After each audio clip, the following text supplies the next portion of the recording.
लोकसभा चुनाव को लेकर हिमाचल में किसानों के विभिन्न संगठनों ने संयुक्त किसान मंच के बैनर तले 5 सूत्रीय मांग पत्र तैयार किया है। मंच ने निर्णय लिया है कि किसानों बागवानों की इन 5 मांगों को अपनी प्राथमिकता में शामिल करने वाले उम्मीदवार को ही प्रदेश में समर्थन करेंगे। संयुक्त किसान मंच का कहना है कि पिछले 10 सालों से हिमाचल के सांसदों ने किसानों बागवानों के हितों को एक बार भी नहीं उठाया, इसलिए इस चुनाव में जो उम्मीदवार किसानों के हित की बात करेगा उसे ही समर्थन दिया जाएगा।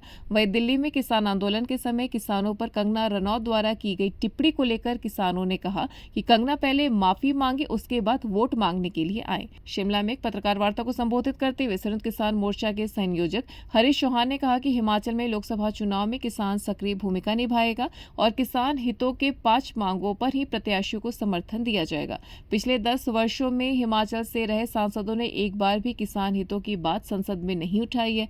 भाजपा प्रत्याशी कंगना रनौत को आड़े हाथ लेते हुए हरीश चौहान ने कहा कि दिल्ली में किसान आंदोलन के समय कंगना रनौत ने किसानों को लेकर टिप्पणी की थी। पैसे लेकर किसान धरने पर बैठे और अब कंगना रनौत को हिमाचल में किसानों से इस टिप्पणी पर माफी मांगनी चाहिए, तभी किसानों से वोट की अपील करें।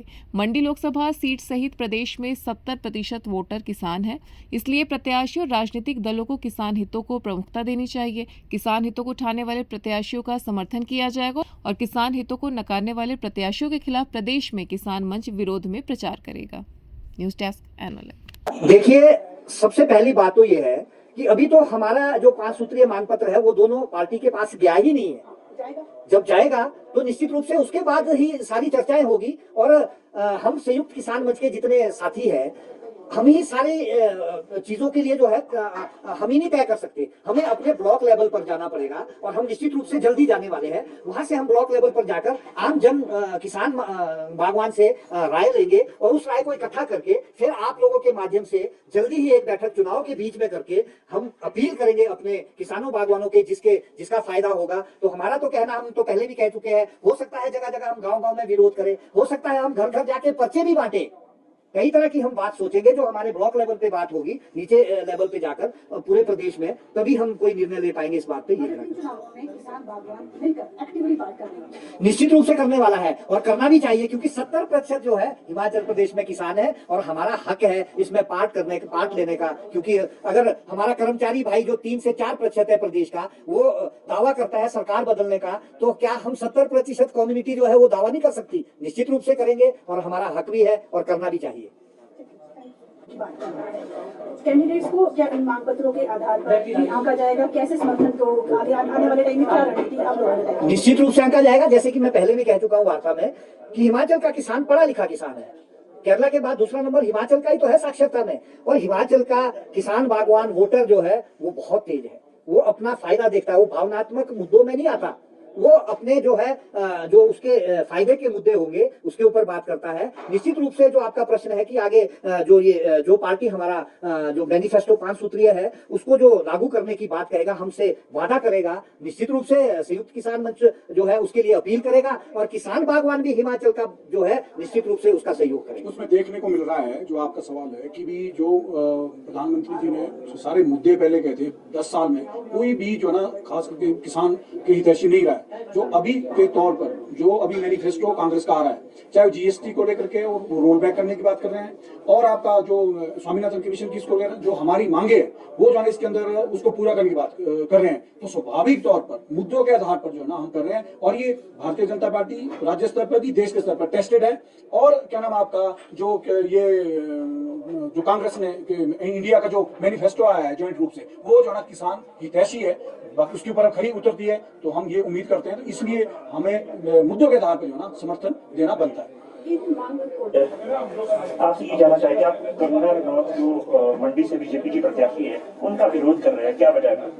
देखिए, ऐसा है, हमें कंगना बहन पे अपने जो है गर्व था हिमाचल प्रदेश के लोगों को कि वो इतने बड़े स्तर पर जो है देश में उन्होंने नाम कमाया, विदेश में नाम कमाया। लेकिन जब किसान आंदोलन हुआ तो उनकी एक ऐसी प्रतिक्रिया जो है हम किसान बागवानों के लिए आई, खासकर देश के और प्रदेश भी उसी देश में आता है भारत में।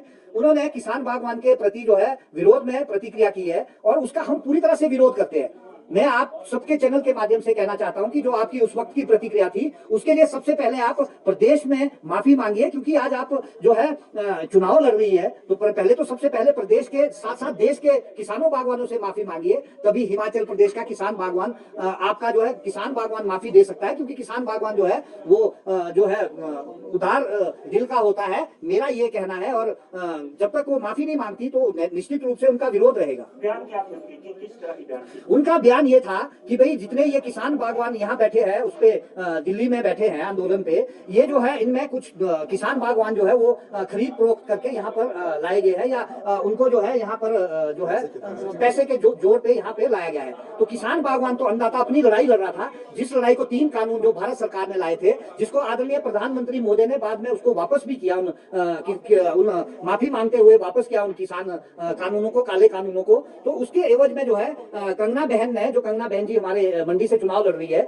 उन्होंने इसके एवज में एक स्टेटमेंट दी थी जिसका विरोध जो है पूरे देश के किसानों बागवानों ने किया था। आज जब वो चुनाव लड़ रही है तो इस चुनाव में निश्चित रूप से पहले उनको किसानों बागवानों से माफी मांगनी चाहिए।